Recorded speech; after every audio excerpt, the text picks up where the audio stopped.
ଦୁଃଖିନୀ ମା ତା ମୁଣ୍ଡ ପିଟିକି କାନ୍ଦୁଛି। ସିଏ ଜାଣୁଛି ମୋ ସ୍ୱାମୀ ଭଳିଆ ବୀର ଯୁଦ୍ଧରେ ଜିଣି ପାରିଲେନି। ନା ନା ଏ ପୁଅ ତାର ଯୁବକ ବୟସ ହେଲାଣି, ଇଏ ଯୁଦ୍ଧ ଆଖଡ଼ାକୁ ଯାଇନି।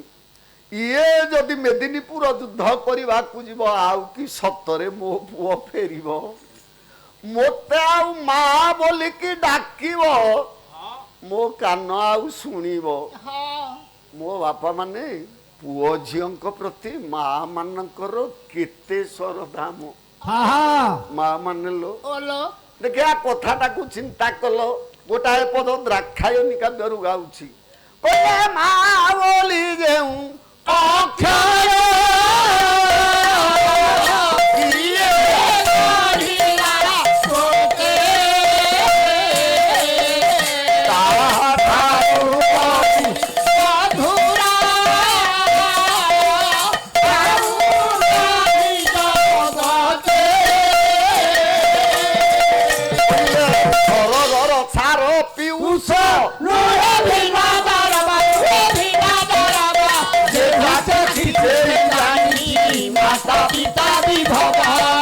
ମା ବୋଲି ଯେଉଁ ଅକ୍ଷର ଲେଖିବା ପାଇଁ, ଡାକିବା ପାଇଁ, ଶୁଣିବା ପାଇଁ ଏତେ ମିଠା ଲାଗେ। ସ୍ୱର୍ଗପୁରର ଅମୃତ ତା ସାଙ୍ଗରେ ଆଜ୍ଞା, ଯିଏ ଅନୁଭବୀ ସେଇ ଜାଣିବ। ମା ଡାକ ଡାକିଲା ବେଳେ କେତେ ମିଠା ଲାଗେ, ଯେଉଁ ପୁଅ ଡାକିଛି ସେଇ ଜାଣିବ। ଆଜି ମା ପାଇଁ, ପୁଅ ପାଇଁ ମା କଣ କରି ନପାରେ? ମା ଲୋ, ପିତାଙ୍କ ଶତ୍ରୁ ବିନାଶ କରିବ ବୋଲି ଆଜି ପୁଅ ବାହାରି ପଡିଲା ସୁପୁତ୍ର ହେବା ପାଇଁ। କିନ୍ତୁ ମା ଭାଇ ଆଣି ଏ କଥା ବୁଝିଲାନି। ମୋ ପୁଅଟା ସବୁଦିନ ପାଇଁ ବଞ୍ଚିକି ଥାଉ, ଲଲାଟରୁ ସିନ୍ଦୁର ଚାଲିଗଲା, ହାତରୁ ଶଙ୍ଖା ଚାଲିଗଲା। ମୋ ନୟନ ପିତୁଳାଟା ବଞ୍ଚିକି ଥିଲେ ତା ପାଖରେ ମୋ ଜୀବନ କାଳ କଥା। ତେଣୁ ମା ମାନେ ମାର ଋଣ ଶୁଝିବାକୁ ଏମିତି ଜଗତରେ କିଏ ଅଛି? ପୁଅ ଝିଅଙ୍କ ପାଇଁ ମା କଣ ନ କରିଛି? ପିଲାଙ୍କ ପାଇଁ ମା ହାଡିଆଣି ହୋଇ ହାଡିଆଣି ହୋଇକି ମଇଳା ପୋଛିଛି। ନାଇଁ ଲୋ ମା, ଧୋବଣୀ ହୋଇକି ଲୁଗା ସଫା କରିଛି। ନୁହେଁ କି ମା? ଚାକରାଣୀ ହୋଇକି ଗୋଡ ଘଷିଛି। ପିଲାଟାକୁ ଦେହ ଖରାପ ହେଲେ, ଜ୍ୱର ହେଲେ ମା ଚାକରାଣୀ ହୋଇକି ସେବା କରେ। ପୁଅ ପାଇଁ ମା ହାଡିଆଣି ହେଲା, ଧୋବଣୀ ହେଲା, ଚାକରାଣୀ ହେଲା। ଆଜିକାଲିର ପୁଅ ଛାତିରେ ହାତ ଦେଇକି କହିପାରିବ ମା ଋଣଟା ସୁଝେଇବାକୁ? ହବନି। କାହିଁକି ପାରିବ କେବେ? ନା। ମୋ ମା ମାନେ ଲୋ, ଦେଖିବା ଭାବିଲ, ତମେ କଣ ତମ ମା ଠୁ ଜନ୍ମ ହେଇନ? ନିଶ୍ଚିତ। ତମ ମା ତମକୁ ଜନ୍ମ କରିବା ପାଇଁ, ପାଳିବା ପାଇଁ ଯେତିକି କଷ୍ଟ କରିଛି, ତମ ଜୀବନରେ ତମେ ଶୁଝି ପାରିବ? ଆମେ ତ ଝିଅ ହେଇକି ଶାଶୁ ଘର ଗଲା ସେବା କରିବୁ କେତେବେଳେ? ଭଲ କହୁଛ। ପୁଅ ଜଗତରେ ଯେତେ ଅଛ, କହିଲ କିଏ ସେ ଜଣେ ଶୁଝି ପାରିବ? ପାରିବନି। ତିନି ଶୂଳ ଚାପ କଥା ଛାଡ଼ି ଦିଅ, ଏକ ଶୂଳ ଚାପ କଷ୍ଟ।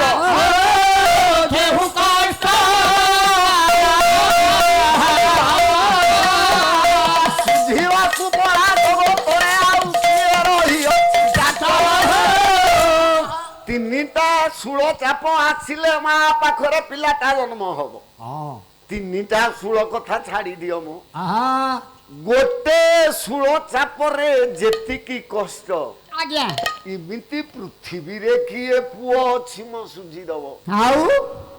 ସତରେ ଆଜ୍ଞା ସୁଝି ପାରିବ?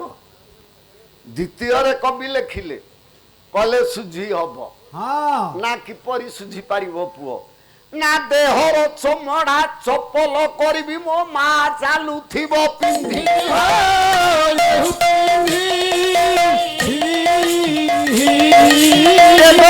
ମା ଋଣ ସୁଝି ଦେବି ମନ୍ତ ବୁଝି। ଏ ମା କଥାଟାକୁ ଟିକେ ଲକ୍ଷ୍ୟ କର, କବିଙ୍କ ଲେଖାକୁ ଲକ୍ଷ୍ୟ କର। ପୁଅ ବିଚାର କଲା, ମୋ ମା ଯଦି ଏତେ କଷ୍ଟ ସହିକି ମତେ ଜନ୍ମ ଦେଇଛି, ପାଳିଛି, ତାହେଲେ ଧନରତ୍ନ ଦେଇକି ସିନା ସୁଝି ପାରିବିନି, ମୋ ଦେହର ଚମଡ଼ା କାଟିଦେବି।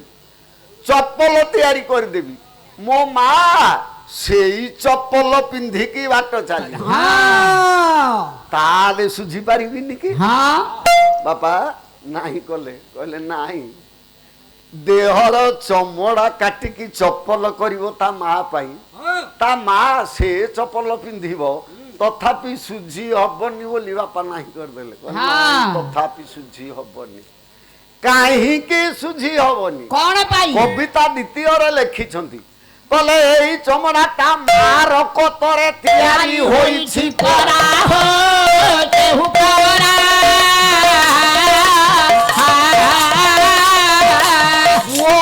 କିସ ଦେଇ ପାରିଲା ଯେ ଋଣ ସୁଝିବାର ପରା ପୁଅ ଦେହରେ ଯେଉଁ ଚମଡ଼ାଟା ଏଟା କେଉଁଥିରେ ତିଆରି ହେଇଛି ନା ମା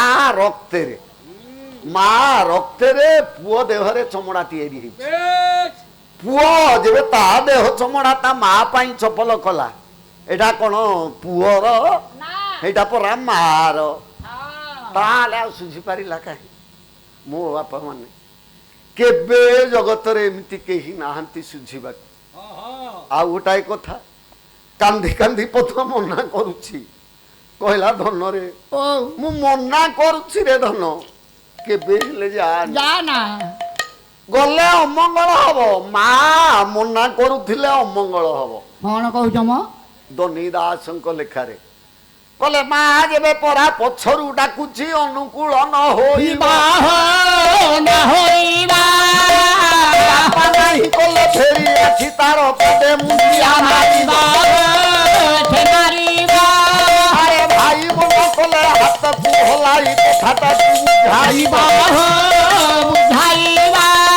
ଆଉ ଭଉଣୀ ଡାକିଲେ ହାତ ଦେଖାଇ ପୋଷାକ ଦେବି କହିବା ଘରୁ ଅନୁକୂଳ କରିଗଲା ବେଳେ ମା ଯେବେ ମନା କରୁଛି ଆଜ୍ଞା କେବେ ହେଲେ ଯିବନି ଗଲେ ଅମଙ୍ଗଳ ହବ ବିପତ୍ତି ପଡିବ ଅନୁକୂଳ କଲା ବେଳେ ଯଦି ବାପା ନାହିଁ କଲା ଯା ନା ବୋଲି ଫେରି ଆସିବ ବାପାଙ୍କ ପାଦ ତଳେ ମୁଣ୍ଡିଆ ମାରିବ ବାପା ନଗଲେ ନଚଳେ ମୋ ଚାକିରି ଉଠିଯିବ ତା ବାପା ହୃଦୟଟା ତରଳି ଯିବ ନାଇଁ ମୋ ପୁଅ ଚାକିରି ଉଠିଯିବ ଏ ବାପା କାମ ପାଇଁ କହୁଛୁ ତ ଗଲେ ଦରମା ପଠେଇଦେବି କାମ କରିବି ଭାଇ ମନା କଲେ ହାତ ହଲେଇକି ବୁଝେଇବ ଆସିବି ଅଳ୍ପ ଦିନରେ ଫେରିବି ମନ ଦୁଃଖ କରନା ଟଙ୍କା ଧରିକି ଆଇଲେ କାମ କରିବା ଭଉଣୀ ମନା କଲେ ପୋଷାକ ଦେଖେଇବ ଯେ ତୋ ପାଇଁ ପୋଷାକ ଆଣିଦେବି ଆଣିବି ମନା କରୁଛୁ କଣ ମୁଁ ଯାଉଛି ଏମାନେ ମନା କଲେ ଘରୁ ଯିବନି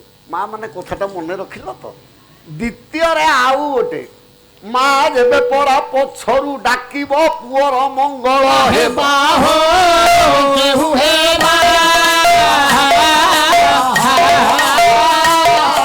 ମନା କଲେ ତ ଯିବ ନାହିଁ ପଛରୁ କାହିଁ ଡାକିବା ବୈରାଗୀ ଦାସଙ୍କ ଲେଖା ବିଚିତ୍ର ଭାରତରେ ଏ କଥା ସବୁ ଲେଖା ହେଇଛି ମା ମନା କଲେ ଯିବନି ଅନୁକୂଳ ସମୟରେ ମା ଯେବେ ପଛରୁ ଡାକିଲା ତାହେଲେ ମଙ୍ଗଳ ହବ ଏପରି କଥା କେମିତି ହବ ବାପା ଏ ତ ମନା କଲେ ଯିବନି ଫେରେ ଯାଉଥିବ ମା ପଛରୁ ଡାକିଲେ ମଙ୍ଗଳ ହବ ଏ କଥା ଜାଣିକି ମା ମାନେ ଲୋ ପୁଅ ଅନୁକୂଳ କଲା ବେଳେ ତୁଚ୍ଛାରେ ପଛରୁ ଡାକିଲେ ମଙ୍ଗଳ ହବ ତାର ଗୋଟେ କାରଣ ଥିବ ପୁଅଟା ଚାକିରି କି ବାହାରିକି ଯାଉଛି ତା ମା ଘରେ ସବୁଆଡେ ଖୋଜୁଥବ ପୁଅ ସିନା ଚାଲିଯିବ ପୋଷାକ ପତ୍ର ନେଲା କି ନାହିଁ ସବୁ ପୋଷାକ ପତ୍ର ନେଲା କି ନାହିଁ ତା ଲେଖା ବହି ପତ୍ର ସବୁ ଧରିଛି କି ନାହିଁ ପଳେଇ ଗଲା ତର ତର ହେଇକି ଗଲା ଆଉ କଣ ଛାଡି ଦେଇକି ଗଲା କି ଦେଖିବ ଖାତାଟା ଥୁଆ ହେଇଛି ବା କଲମଟା ଥୁଆ ହେଇଛି ଧାଇଁ ଆସିବ ଡାକିବ ପୁଅ କଲମ ଛାଡିକି ଯାଇଛୁ